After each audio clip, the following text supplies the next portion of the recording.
Monsieur RC. Oui, pardon, ce n'est pas directement lié aux décisions. C'est plutôt dans le contexte des élections récentes.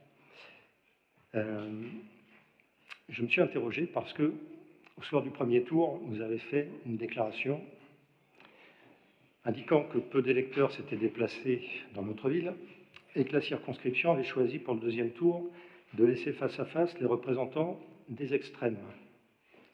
Les représentants des extrêmes qui se nourrissent des problèmes économiques et sociaux et n'apportent aucune solution sérieuse pour y répondre, menaçant même de les empirer par ma posture purement contestataire et programme illusoire et dangereux. Bon. Alors, si ce n'était que cette déclaration, peut-être que je passerai, mais il s'agit de déclarations renouvelées, ici même au sein de cette enceinte parfois, où nous sommes traités indifféremment dans un magma qui confine à l'extrémisme. Moi, je représente un parti qui s'appelle ELV, je représente les écologistes et je représente la gauche en général dans ce groupe.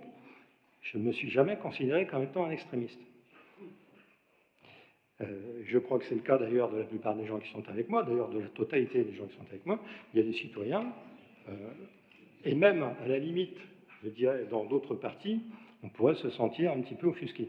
Donc, j'aimerais que vous nous redessiniez un petit peu la carte politique de cette telle que vous la jugez, sachant que sur cette élection législative, les candidats que vous souteniez avaient fait 10%.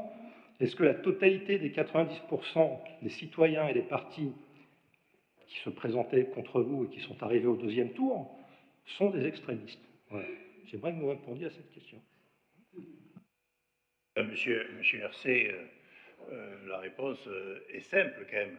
C'est vous qui vous mettez dans un groupe de politiques qui est avec des extrémistes. Quand même que je sache, le Parti communiste et les Insoumis sont quand même parmi les partis qui sont les plus radicaux. Moi, pour ma part,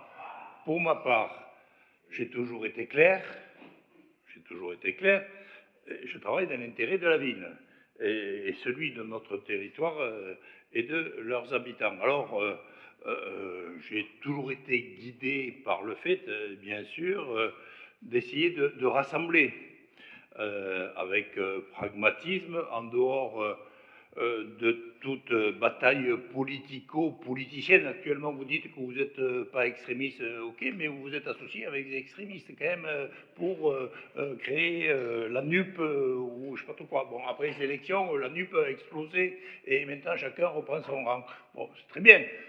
Moi, ça ne me gêne pas, mais je crois que l'intérêt, c'est de travailler avec tout le monde. Et je pense que j'ai pu faire la preuve dans ma carrière politique, au sens noble du terme, que je savais travailler avec tout le monde. J'ai travaillé beaucoup avec Georges Frêche, je continue à travailler avec Carole Delga, j'ai travaillé pendant des années aussi, je continue à travailler encore pour l'instant avec Jean-Claude Guessot dans l'intérêt des Sétoises et des Sétois. Et vous le savez très bien,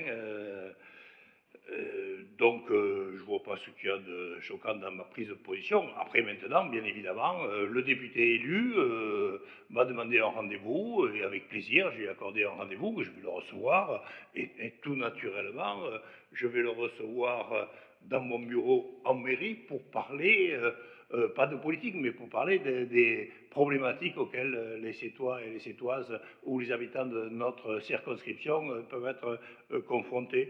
Alors, bien évidemment, pas plus tard que ce matin, même je crois que la présidente d'Occitanie, Carole Delga, a fait état de ses difficultés relationnelles avec LFI, avec le groupe communiste qui était à l'époque dans le groupe majoritaire à la région.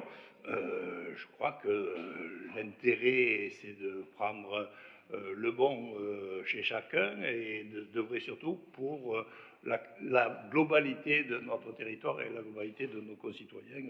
Je ne vais pas revenir encore sur cette situation. La situation est suffisamment compliqué au niveau national, européen, pour ne pas dire mondial, pour ne pas essayer de stimuler des rancœurs. Voilà ce que je tenais à vous répondre, monsieur RC. Y a-t-il d'autres questions? Monsieur de la Chambre. Oui, monsieur le maire, moi, je n'aurais pas eu de questions à vous poser, parce que d'abord, j'attends pas de vous que vous brevetiez qui est républicain et qui ne l'est pas, et puis surtout, ce n'est pas de vous que j'attends la moindre leçon de morale politique. J'apprends que vous avez donné un rendez-vous aux nouveaux députés. Je suis ravi de l'apprendre, moi qui avais attendu plus de 2 ans pour être reçu lorsque j'étais député. Pour me parler... Je vais vous couper, monsieur de Naja, mais vous ne m'aviez jamais demandé un rendez-vous. Lui, ce député, m'a téléphoné le surlendemain des élections pour me demander une audience républicaine. C'est normal, il vous doit son élection. Et moi, je ne vous devais pas la mienne. Et moi, monsieur, d'abord, si vous êtes un démocrate et votre première adjointe aussi, souffrez que je finisse mon intervention qui sera très brève. Mais moi, non, monsieur le maire, d'ailleurs, je produirai au cas où, pour montrer que vous mentez, les courriers que je vous adressais dès le lendemain de mon élection, y compris à Gilles Détor, que je devais débattre, pour dire que je me tenais au service de l'entièreté des maires. Et comme j'archive tous mes courriers lorsque j'étais député, je vous refournirai ce courrier qui vous a été adressé dès le lendemain de mon élection, et vous m'aviez reçu donc plus de 2 ans après, pour me parler d'un sujet qui était quand même très périphérique, c'était un sujet de via ferrata, pour voir si je pouvais faire invalider un avis de la commission naturelle des sites. Sujet qui était tout à fait intéressant, mais en fait qui n'était pas à la hauteur des sujets qui portaient sur l'intérêt général de la ville de Sète. Donc voilà, je voulais juste relever ça, parce que ce que vous devez assumer, c'est que vous avez décidé par votre prise de position de faire élire un député au Rassemblement national, vous et tous les membres de votre majorité, dont on... Stop, s'il vous plaît, monsieur Denaja, ne faites pas de procès d'intention aux membres de la majorité. Vous n'étiez pas dans l'isoloir avec moi, vous ne savez pas du tout pour qui j'ai voté ou pour qui je n'ai pas voté. Alors, s'il vous plaît, que vous parliez de vos rancœurs parce que vous n'avez pas eu un rendez-vous il y a 12 ans, c'est votre droit, vous avez le droit, je ne vous interromprai pas. Que vous me disiez, moi qui suis membre de la majorité, pour qui j'ai voté ou pas voté, en me donnant des leçons de morale, m'expliquant ce qu'on devait faire ou ne pas faire, là, je ne peux pas vous laisser parler parce que vous ne savez pas de quoi vous parlez. Vous n'étiez pas dans l'isoloir avec moi, monsieur Denaja. Alors, ne me dites pas, moi, qui m'appelle Escarguel, que j'ai fait élire le Front National. S'il vous plaît.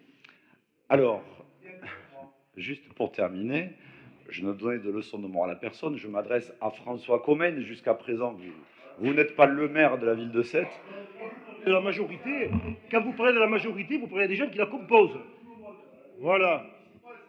Donc oui, je vais terminer. Le silence de votre majorité, le silence, c'est toujours en faveur de celui qui gagne. Je suis désolé. Et effectivement, si dans l'isoloir, on fait des choses secrètes, en revanche, quand on est un responsable public, on prend des positions publiques. Donc quand on se tait, c'est qu'on valide le résultat qui finalement est sorti des urnes. Donc je regrette effectivement que vous n'ayez pas été à l'auteur, monsieur Escarguel, de l'histoire de votre famille. Ne parlez pas de l'auteur de ma famille. Donc voilà. Vos leçons, monsieur Denaja. Je regrette juste pour la ville de Sète, qui est candidate à être capitale européenne de la culture avec d'autres, qu'on n'ait pas eu une prise de position plus conforme à l'idéal et à l'histoire humaniste de cette ville. Le candidat, il n'était pas LFI, c'est Gabriel Blasco, il est conseiller départemental communiste dans la majorité départementale et dans la majorité régionale. Et je ne corrobore pas vos propos, Madame Delga gouverne la région avec des communistes dans la majorité. Certains sont même vice-présidents de la région. Donc moi, je n'assimile pas les communistes à LFI. D'ailleurs, même le président de la République, Emmanuel Macron, auquel vous avez apporté votre parrainage, ne les assimile pas les uns aux autres, puisqu'il a même dit, il y a quelques jours, qu'il pouvait constituer un gouvernement qui irait du Parti communiste jusqu'au parti qui s'appelle encore les Républicains. Bon, donc voilà, moi je regrette que vous n'ayez pas fait ce distinguo, parce qu'effectivement, ça n'est pas, à mon avis, conforme à l'histoire même de la ville et à ce pourquoi elle pourrait se projeter, c'est-à-dire une ville qui a encore un message humaniste à porter, sauf à penser qu'un député Front National est conforme à nos valeurs fondamentales communes, que je pensais jusque-là avoir avec vous, d'ailleurs, monsieur le maire. Mais vraiment, cette prise de position est quand même très décevante, voilà, de votre part, et le silence de vos adjoints est coupable. Merci.